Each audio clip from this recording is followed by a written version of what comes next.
I guess the biggest thing to talk about here at GDC is the Google pricing changes that were just made. Like,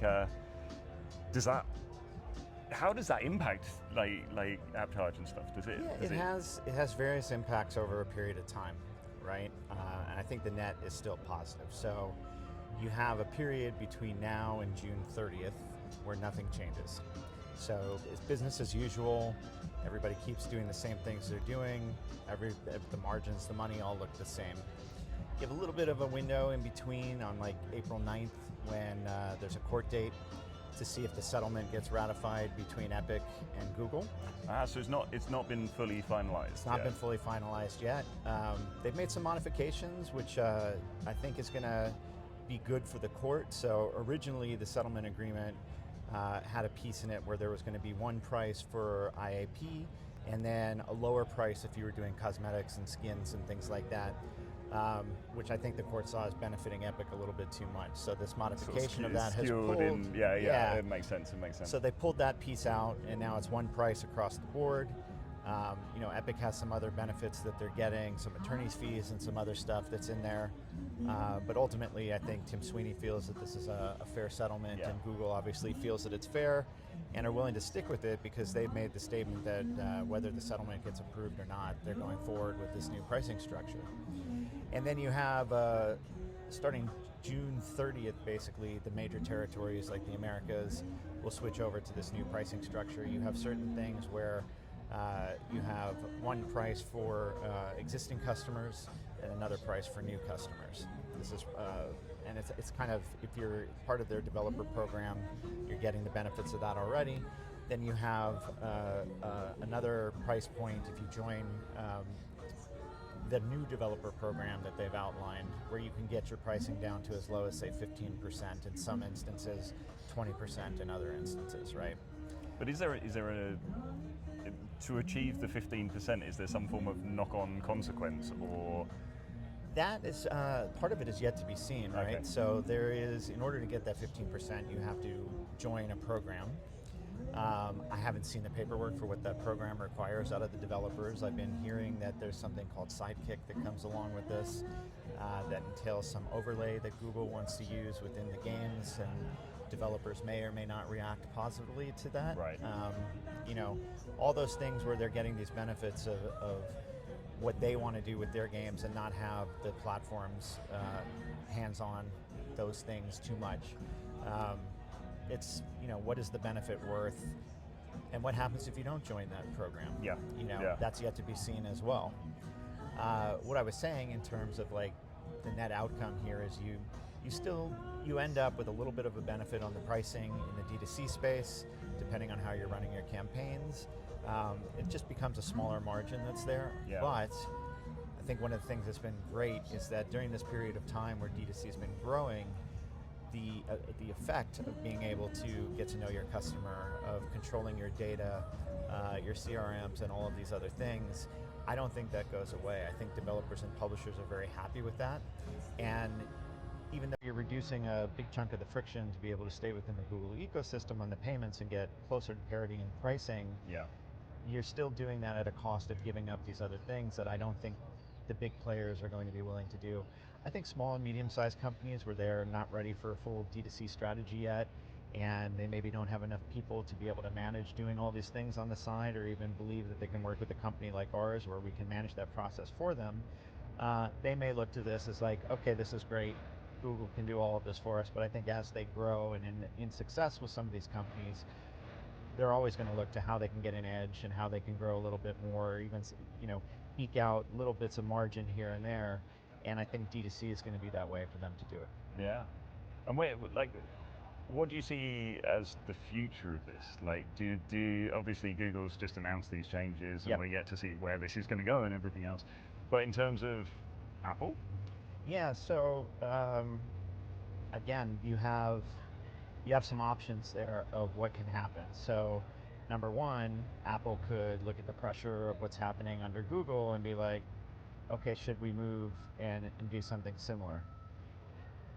But I don't think Apple really follows what Google does or anybody else, number one. Number two, I think that they want to hold their line as much as possible. And what that means for the Epic litigation is that, even though Epic has won their case in the United States, the rest of the world is still, piece by piece. Well, it's very fragmented, as we've seen with like the EU and it's being litigated. There's legislation that's happening and all of these things. Yeah. And so that's going to have to still be pursued in all places around the world. Now, the good news is, while that's happening in America, we still have a very clear understanding that you can do payment links with no scare screens, and your D2C with being off the store, and at the moment, not having to pay anything back to Apple. Yeah. Now, very recently, the judge in the Apple case did say on an appeal that Apple is entitled to some small amount of remuneration if you're doing D2C for the service that they provide in some way. And Epic has a say in what that price is, because Epic won their lawsuit. So it's going to be in their briefs. Epic will say what they believe that's worth, and then the judge will kind of either agree or not agree and figure that out. But in speaking to certain people, I believe that they're going to propose something within like an 8 to 10% range. So it'll be lower than the Google price that they would take, which is great for us. Wow, Still puts more margin in if that's able to be accepted. And that's strictly on the D2C stuff. If you're staying on the store platforms and you want the organic traffic or anything that comes along with that, you're still going to be within those higher rates. Yeah. And how, like, overall, how does this affect you? I mean, obviously what you were saying earlier about the, it's not just the payments that you offer. So there's other elements there. But like, for me, the reason for coming in the first place is the D2C payments. Yeah, correct. How does it realistically affect you? So, number one, we have to consistently stay on top of this stuff so that we can educate our customers. Yeah. Customers always get nervous when new legislation happens or when things change a little bit or what's going on, and so they tend to take a little bit of a pause or a step back sometimes. So we try to get in as quickly as possible. It's been quite a scary area for quite some time. Has been, but the good news is, like, this is great on the Google front, because now you have clarity on a global scale. Yeah. Right? Yeah. From the Google side. It's just the Apple side is still there. So we can now talk with our developers and publishers like, this is the way it's going to be. Here's where it is between now and June, and then when the rest of the world comes online. Yeah. So in terms of that, we've been out there pretty quickly to give those explanations and then give what we know in terms of what's going on with Apple and everything else. That's point number one. The second part goes on as business as usual in our minds, which is we're still helping to integrate the payment links. We are still helping to build the D2C strategy. We're still helping to build the web stores. We're helping those companies to optimize what live services should look like, how they can get more out of their players, etc. None of that changes. Even with the way that the fee structure changes, none of the things that we're building architecturally change as a result. Yeah. And obviously building that community element is always going to be a positive for the studios anyway. It's super interesting. I mean, where do you see it going in the future? Like, I'm wondering where the next iteration of everything comes in, right? Like, we think payment links may come in and out over time, depending on their effectiveness and the ability to kind of pull margin out, but they're extremely easy to integrate, so it's easy to play with. Can you see other, like, I mean, there's other closed ecosystems. You've got, certainly for PC and console as well, you've got, the Sonys, the Xboxes, the Steams. Like, do you foresee them sort of starting to have to open up as well? Well, they've been doing a bit of that. I don't think the platforms open up. Steam's in litigation right now as well. But I had a really interesting conversation with somebody over the weekend, and he's been the CEO of a big game publisher, and he believes very much so that he is happy to give his money over to Steam, and he believes that the service that they provide is excellent, that the discovery you get from there based on the quality of the game, isn't it? It's the discovery. Like, if they push your app forward and your game forward, and you're able to bring users as a consequence of being on the platform. But you can't buy that space on Steam. Yeah. Valve makes that very clear, which means that algorithmically, if you're doing well through the community, through sales, you'll rise up and get that placement. Yeah. And what that means in my mind, and I now believe this from what this gentleman was telling me, is the good quality things are finding their way into a place to be discovered in a very crowded landscape on Steam. You know, that's not the case in a lot of the other areas that we look at, like especially in mobile. Mobile has been a space traditionally, like going back to carrier decks, where you could pay quite a bit of money to be on that deck space. And so it makes discovery hard, in my opinion. The other thing I think that makes discovery hard is charts.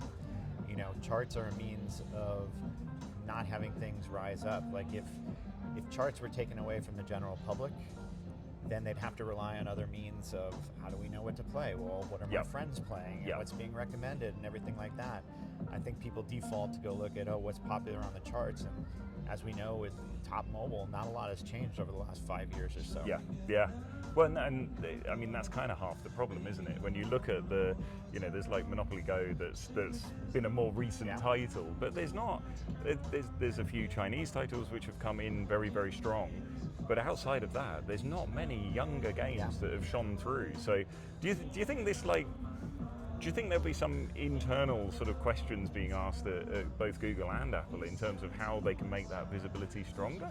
Or do you think it's just is what it is? So I spoke to Google a while back around this kind of problem, and they're actively looking for how to solve something like that. They want to make their homepage better. They want to make things more discoverable. And they have a lot of data to be able to do those things.